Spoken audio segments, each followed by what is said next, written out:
this is Roger, thanks for dropping by. First Sunday chat of 2021. Probably not going to be too long today, mainly because it's cold out here. When we get dull days like this, I'm sort of trying to replicate nature. Now, although nature doesn't have a thermostat for its night temperature controls, mine's set to 15, low of 14, back up to 15, repeat until I change it. But during the day, on a dull day, I reset the thermostat at 18, so it fluctuates between 17 and 18. If we get a brighter day, I might up it to 19 or even 20. But if we get sun, it's going to go up to 20 on its own without the heater, which is good. Saves me some pennies. But given that that's the temperature ranges during the winter, in the summer I have far less control, quite honestly. But the winter I take control of it with a heater and a thermostat. Now I had a quick count up, and excluding intergenerics in the Oncidium alliance, of which there are many, you know, Aliciaras, Hamilton, the list is endless, Oncostellis, yeah, they're all Oncidium alliance. But in amongst the Oncidium alliance are what I call proper species, the proper genera. I call Brassias, Oncidiums proper, Miltonias, Miltoniopsis. As far as I'm concerned, they are different genera, even though they're all in the Oncidium alliance. However, the intergenerics, with their flashy, often made-up names that are often meaningless nowadays, because you have to bear in mind, if an intergeneric contains, say, a Brassia, a Miltonia, and an Oncidium, and the Oncidium is reclassified as something else, then the made-up generic name for those three is no longer true, because one of them isn't an Oncidium anymore. So it can get complicated, so I just ignore it. Whatever name's on the plant when I get it, that tends to be how it stays for me. I do have to watch my step at shows though. You know, you need to be as accurate as you possibly can when coming under the judging rules, so that's fair enough. But given those exceptions, like in the Cattleya alliance, you've got Cattleya, Laelia, Sophronitis, and various combinations of those. I've just called those Cattleyas, so I count that as one. You could count Laelias as separate if you wanted to. But roughly speaking, there's about 20, between 20 and 25, depending on how you want to think, actual genera in here. Yeah. Now that sounds like the care would be complicated and phenomenally difficult. No, it's not. I could try and make it as difficult as possible. You know, strictly speaking, each plant should have its own care, specific for that plant. You could go down to that level. But when you do that, if you decided to write it down, right, plant number 1, care, light, temperature, plant number 2, light, temperature, you'd find yourself writing the same thing over and over again. And that's where I'm coming to today. If you think it through, and you would find yourself writing the same thing over and over again, that's only one type of care, isn't it? The genus, is now irrelevant. It doesn't matter. It's the care. How many types of care? In amongst all those different types of orchids, from treetops to down near the ground, in the deep, you know, in the deep shade, in the bright light, cool and breezy, wet and damp, you know, it's the care. It's trying to replicate the care that gives you the variety. And obviously in here, which would be very difficult to accommodate in the home because of the lack of humidity, unless you can overcome that, I've got a lot of mounted orchids which are happy in here. Yeah. So in amongst those, lots of dendrobiums, Aurangis, Oncidium types. He scans round. What else have we got there? Ancelia, there's an epidendrum up there, Cattleyas, Laelias. So there's quite a lot of different types on mounts. How many types of care? 2. Only 2. One type of care is everything throughout the year. That's one type of care. But in the winter time, there's a second set that don't get fed and get hardly any water. So their care is less complicated. People make a big fuss of this winter rest stuff. It's the easiest thing to do in the world because you don't need to do anything. Well, you need to cool them down a bit and they need bright light during that phase, but you know, that's positioning rather than actual care, rather than you have to get your hands wet, if you see what I mean. So far we've got two types of care, and that's all the mounts dealt with. Light depends on where I put them. Hang on, I've got somebody at the door. I'll be back. Sorry about that. It was Mr. Nobody. Open the door, nobody there. It's probably next door hammering again. That if they're hammering on this wall, it can sound like the door because it's up that end of the building, basically. Right, where did I get to? Right, so as far as temperatures are concerned, so far for the mounts, they all get the same. So we haven't got any variables. If I want things to be a little warmer, they go nearer the roof. That's positioning. Again, I'm not getting my hands wet. It's not real day-to-day care. And the only other thing is light. And light I control by their position relative to where the light source is. Now in the winter, the light source is round the sides. Only two, yeah? That's where the light comes in because the sun's low. In the summer, most of the light comes in through the roof. Yeah, hardly any comes in from the sides. By the time it gets round here, it's high in the sky. And it sets in behind this bit, which is wood. So the light comes in from over the roof and last thing in the day, a little bit in from the side. So I can control light by positioning things. My hanging racks, they can either be facing the brightest light, or if they're around the other side, they've got their back to it. So they're a bit more shaded.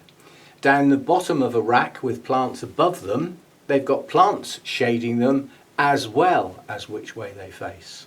I've got racks over this side. They don't get anywhere near as much light because everything else is in the way. So it's very filtered by the time it gets over this side. So I can control light merely by placement. And I've got quite a lot of choices with the mounts. Right, now we get on to pots. Two main types. Those in plastic pots, which in my case will be see-through pots because I like to see what's going on. I did get a lot of problems with algae as a consequence and started sitting them inside black pots. So you shut the light out, but I can still lift them out and think root's not doing too good or root's doing really good and plonk them back in again. So that was the idea of the black pots. And there are quite a lot of plants in here at the moment that haven't got black pots. This time of year it doesn't matter because the light's nowhere near as strong. But, you know, come towards the end of February when the day lengths are back again, I mean, we're around 8 hours at the moment. By the end of this month, 9 1/4-ish. And by the end of February, we'll be back up virtually to 11-hour days. Everything kicks off, starts growing. So that's good stuff. So positioning controls light. That's it. The amount of light overall is controlled by shade netting. Shade netting on that end stays on, or it does now. It didn't last year. Might not have been the best of ideas. Anyway, one layer of shade netting up there through the winter. As that sun starts to get stronger and brighter towards the end of February, the shade netting will go back on this end, because at the moment the light that comes in through there is the setting sun. It's negligible. It does brighten things up a bit, but there's no strength there. You get towards the end of February, it will be that much higher and it'll have strength. So the shade netting will go back on there. Not long after that, the second layer will go on here and the first layer will go on the roof. Yeah?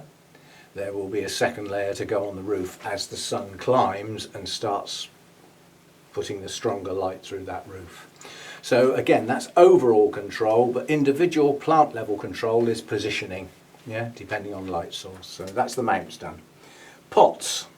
Two types, as I said. We've got holy clay pots and plastic pots. Some of those plastic pots do actually get holes punched in them with a soldering iron. If they're not drying as quick as I'd like, or they're drying top down and staying a bit soggy at the bottom because they haven't got any roots down there yet, I might punch holes in the side with a soldering iron.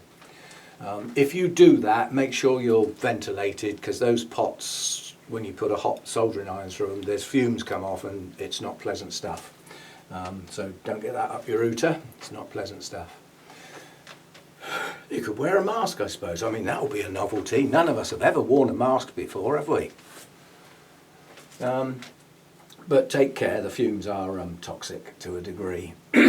So ventilated, do it outside if you can, or do it, I do mine on the cooker with the extractor fan on full blast, so the fumes go straight up there rather than up here. That's the theory anyway. So, two types of pots, and those two types of pots dictate two main types of care because their watering frequency is very different. This time of year, not so much. So the seasons will change what I have to do with those pots, but the holy clay pots are there for a reason. They are to stop roots staying wet for any length of time and give a fast wet-dry cycle. They're very ventilated. Most of the things planted in them, with only a couple of exceptions, have got large bark, so it's a very open mix. You pour a litre of water through one of those pots, you'll virtually get a litre out the bottom. They don't hold it. The bark will take on some, the pot itself will take in some, but it evaporates pretty quickly. So you've got a nice fast wet-dry cycle for the likes of the Cattleyas and things. And more recently, a couple of dendrobiums went in there. Reason? Latoria type. Latoria type doesn't like the cold. So this is not happy in my winter. So it stops growing. Slows right down, almost stops. It's actually bloom. It's got spikes on it now, it's going to bloom. But it slows right down to next to nothing, and the last thing it wants while it's in that state is soggy roots. So that went in a holy clay pot, and it's got a rock underneath there, so that there's no deep root run either. That way I can dry that in a day, if I choose to do so. And this time of year, it's not growing much anyway, it's just decided to bloom. The new growths on it have stopped growing. They have finished growing. They've matured. They just haven't coloured their leaves to the darker colour yet. So not only Cattleya types. Occasionally something else might go in a holy clay pot. Goodness me. That's what I've just seen. I probably haven't seen this one since I got it. There's another Latoria here. And I'm used to Latorias looking like this. They eventually get to the tallest cane they're ever going to get. Most of the new growths will then come up to around that height. Some, depending on the time of year, might be a bit short. And this is the thing, this, in its natural habitat, Latoria types would grow throughout the year. They do get a wet season and a drier season, but it's never dry. You don't get months on end with no rain or anything. These are tropical rainforests, evergreen forests. If they didn't get rain for months on end, the leaves would drop. The trees wouldn't be able to support themselves. And if these orchids grow in that place, then they grow throughout the year. More so in the wet season, less so in the drier season. But they would carry on growing. Not here they don't. They virtually come to a standstill in the winter because they don't like the cold. But that's the first Latoria type new growth I've ever seen that looks like that. It looks more like a flipping brassica to me. Very strange looking growth. But it's growing this time of year slowly, and that is a strange one. It's difficult to say actually. I'm not sure it is a Latoria type. It might be a Phalaenopsis type, but either way it's got one species in it. It's Dendrobium Aussies Sweetness. Now that I could look that up if that's registered, but it's crossed with Tapiniense, which is a species. On the label it did have a lowercase letter to start it, and if it's a species it's either in the Latoria set or it's a Phalaenopsis type. They won't be crossing over, I don't suspect. So I just thought I'd show you that one as well, because it's doing something a little odd. And it's not really the normal time of year to be pushing up a stonking new growth like that, but so be it. Right, so holy clay pots, fast wet dry cycle, lots of air around the roots, and if an orchid type lends itself to that type of care, chances are it will get a holy clay pot. It might get a shallow plastic pot with plenty of crocking and some extra air holes. Yeah, if I don't want it to dry quite so fast, somewhere in between. But then you've got the rest that are in the pots. How many types of care have we got in the pots? all those different genera, one. Light, depends on which shelf they're on. Near the glass, far away from the glass, plants in the way. High shelf, medium shelf, on the floor. Variation in temperature, only a little, but the closer to the roof you get, the warmer it gets. Closer to the floor, the cooler it gets. So if you pick, for example, Coelogenes, my Coelogene cristata is supposed to cool down in the winter time. Where is it? On the floor, set back a bit from the glass. So although I want it to get reasonable light, I don't want it to get that direct filtered sun straight in through the glass. So it's on the floor. It's the coolest place I've got. It's the best I can do. But when I water my pots, I water my pots. The difference is the gap. How long? Now this time of year, it's ridiculously long. Nothing to do out here, day after day. But when I water them and feed them, they all get done. The only difference is this time of year, when I do a run and do the pots, is some get missed out because they're still wet. So they're staying wet too long. Yeah? So they're like they've had a little note, mental note, or in some cases in my notes, to say, if this is staying wet this long, it's either not growing, in which case it needs its water reduced, or it's losing or lost its root system and can't use the moisture up. It's one of the two, isn't it? So there we go. So types of care. 2 types of mounts, 2 types of pots. 4 types of care to consider with well over 20 genera. So don't make too much of a big deal. You know, okay, I take on a new genus every now and again. Last year it was the Renantheras.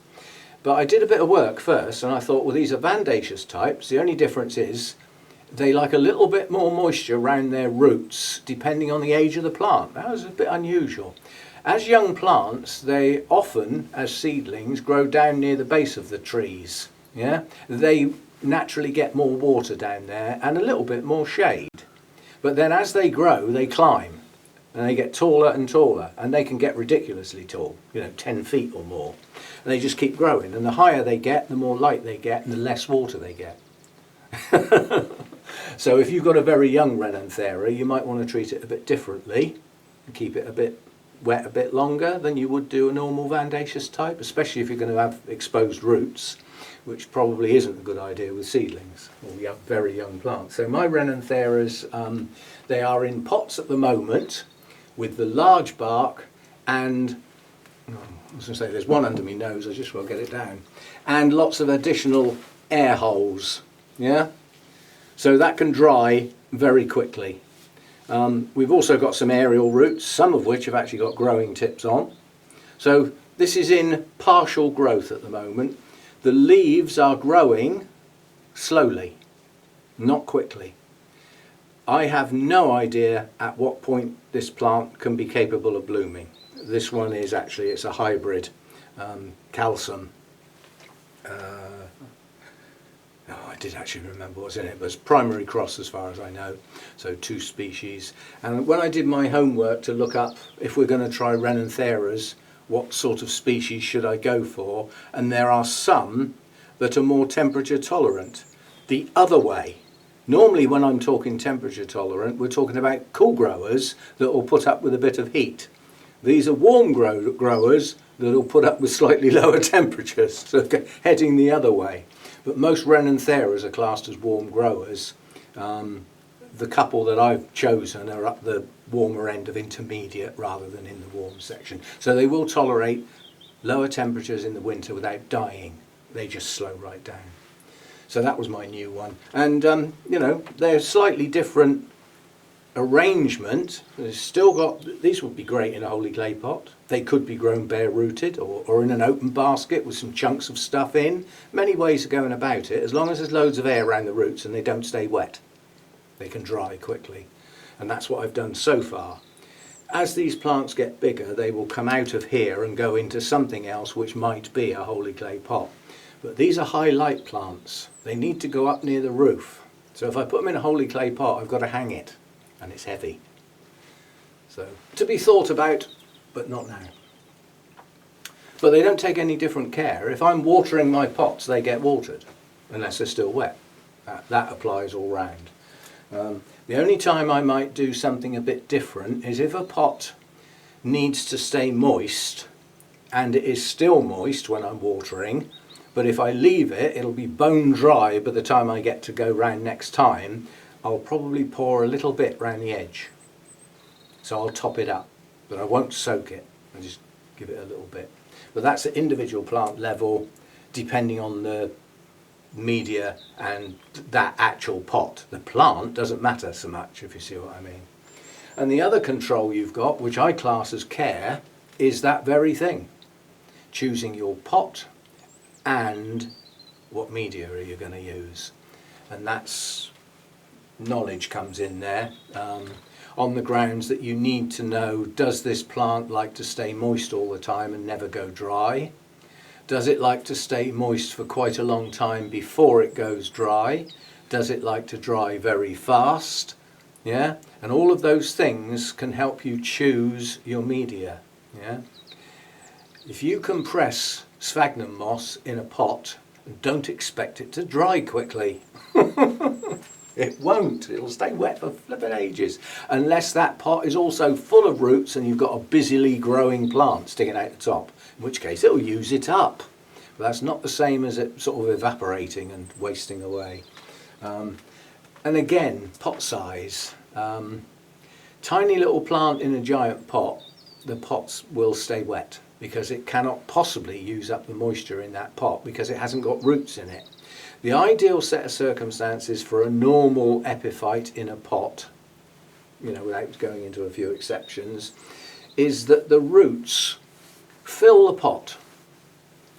In which case, it doesn't matter so much how much water you pour in there because the plant will use it. Because if the roots fill the pot, the chances are it's a pretty healthy, good plant sitting on the top that will suck it up and blow it out the top. It'll use it. And that's the ideal world, is a plant that has taken over the pot with its roots. And often when you get a plant that's newly repotted, you've lost some of the roots, you may have trimmed them off and you haven't got so many left, and you put it in a pot that's too big and it will stay wet. So the roots that you've managed to save might not make it because they'll be in the equivalent of like soggy. But fresh media very rarely can be classed as soggy. It tends to be the older media that gets that fausty, soggy, damp cellar type sort of thing going on. So yeah, so the types of care, not as varied as you might think despite the variety of plants. I mean, I've had a lot of trouble with zygos. The one I've got now seems to be doing pretty good. So far so good, as they say. But it is, one of the new growths is almost up to the height of some of the other leaves now. It's pushing on nicely, it's growing new roots, and the old roots didn't fail. So that obviously gets different care. It must have different care because they used to die and now they don't. No, it doesn't. It still gets watered with the pots. The only thing I do is keep my eye on it because it's in quite a large pot. It hasn't filled it with roots yet, and it's in the cocoa husk as a new type of media for me. It dries faster than the other pots. So that is why it's up there, partly to get brighter light, because I was told they grow better in brighter light. They grow faster, which means they produce more roots. That's the sort of theory there. And it dries a bit quicker than I was expecting, but it holds a lot of water. So it's a little bit of a contradiction. The fact that it holds so much water, and I've squeezed the stuff and seen how much comes out, it holds a lot of water, and yet it dries quite quickly. That sounds good, except for it means a bit more work for me. So there are a few plants that are in that cocoa husk new, and I keep my eye on those. Those get a little extra water as and when they need it, and that's why that pot is under my nose in full view. And at the moment it does look a little dry, so that might get a drop of water later on today. Although I'm not watering anything today, I'm doing a session tomorrow, and it can wait a day this time of year. It's not going to die. So those are really the types of care. Two types of mounts, and those differences are only there in the winter time. Come the spring, there is only one type of care for the mounts: water and feed, frequently, because they dry so fast. So that's it. I'm either choosing to feed in this run or not to and give them a flush. In the winter there's more flushing than feeding going on, and they get fed at very low levels in the winter because they're not doing much. And then come the spring, those resting type dendrobiums will come back into the watering and feeding programme, so there's now only one type of care. So literally probably 8 months of the year there's only one type of care for the mounts. Just get on with it basically. And then the pots, 2 types of pots. It's not a huge variety of care types. We do have some in there, hiding the other side of the glass, which were taken on as particular projects and are grown in the home deliberately. They were separated out to be homegrown plants in the home, not out here. Far more controlled environment out here than in there. So those are the exceptions. The Phalaenopsis in there, they don't half dry out quick. That's because the heating's on and it's drier air. They naturally dry quicker. So they get watered at totally different frequencies to anything out here. They're like a separate little set. And the 2 Oncidium types that are in there, they're drying quicker than the Oncidium types out here. Again, warmer temperatures, drier air. So that's it. I'm sure some people think that there ought to be a lot more types of care. I suppose I ought to have included the bare-rooted Vandas, because they do get different care, because they get thrown in a bucket and left to soak. Yeah? And under normal circumstances, they get done when the mounts get done. So they're in the same run, if you see what I mean. Now, come the summertime, the mounts are going to be almost every day, unless we get dull weather. So the Vandas are getting very frequent soaking in the summer. Again, they slow right down in the winter. It's a bit too cool from out here. It's not too cool, but it's not as warm as they'd like to be. They would continuously grow at the same rate if they were kept at warmer temperatures, which they're not. So there we go. I chat about some care. As I say, I haven't gone into feeding levels. Just let it.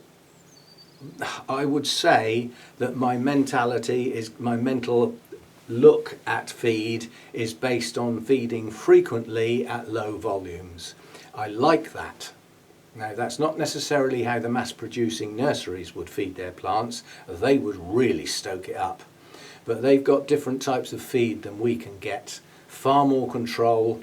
There's various additives, hormones, and various things that they're using that we don't. Yeah, we've just got our fertilizer that we use, and perhaps a few additives that we throw in now and again because somebody said we should. But I still say with feeding, if you can understand what you're doing, you'll do it well. If you're copying without a bit of knowledge in there, you might not be doing as well. It's got to be worth having a look into it. It's not that complicated, not really.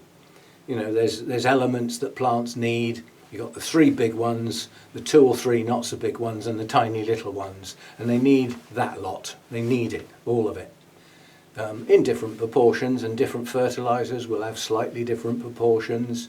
But as long as you've got the 3 big ones somewhere near it, and the next 2 or 3, depends on whether you count sulfur as one of those 3, or whether you assume your sulfur to be in some of the other elements because they are sulfates. Yeah. But then I've already got more complicated than some people would rather go, and that's just one sentence. But yeah, don't get your care in your head and why. Know why. Why am I doing this type of care, watering frequency, feeding for this type of plant? And right at the end, you look at what you do, you might document what you do, all that sort of stuff. Take a big step backwards, put your hands on your hips and go, and is it working? Because if it's not, why are you doing it? If you carry on doing the same thing over and over again and it's not working, you're going to get more failures than you should be getting. So if things aren't working, change something. Don't change everything all at once. Try changing your light level. Often difficult, but if you can, change your temperatures perhaps. Perhaps this plant just isn't warm enough, and it's never going to do that well in the temperatures you're keeping it at. If you can't do anything about it, then that plant may never flourish for you. Perhaps somebody else could give it a go and you can have something they've got, do a swapsies or something. But Yeah, it's still better to analyse your environment and you, the person, how much time and effort can you put in and when, and then get things that suit that. Normally we do it the other way round. We get a huge big table full of plants, then wonder where the hell we're going to put them, how are we going to find the time to look after them, how are we going to look after them, and yeah, back to front. But we learn, hopefully. And as I said, if things go wrong and you keep repeating the same thing over and over again, they're going to keep going wrong, aren't they? So try and find out what's going wrong and tweak it. Don't do massive changes all at once. And you'll get there. You will either decide that I can't grow these plants, and even if you don't know why, if you make that decision, then don't get any more of those. Have a look at, well, these actually don't do bad, we'll get some more of them then, if you need to have more, you know. Most of us don't need any more orchids. Most of us have got more than enough. Yeah, we don't need any more, do we? Yeah, like that's going to happen. I hate to think how many times I've said I'm not getting any more orchids, but I will be. You know, where from, now that Brexit's kicked in, who knows? I will hopefully go and see Sarah in the not too distant future, have a trip down to Burnham's. I can't, can I? I can't go now. We're in tier 4, she's in 3. I can't leave, so that's off the cards for a while. Don't know how long. Anyway, that's the Sunday chat. A sort of chat about types of care, without being specific and actually saying this plant needs this type of care. I haven't done that today. I've just said that these are the types of care that there is in here, despite there being that many different types of orchids. So not as fancy and flashy and what you might think. It's actually quite simple, and that's the way I like to keep it. Simple mind, simple procedures, happy face. Yeah. See you next time. Thanks for dropping by.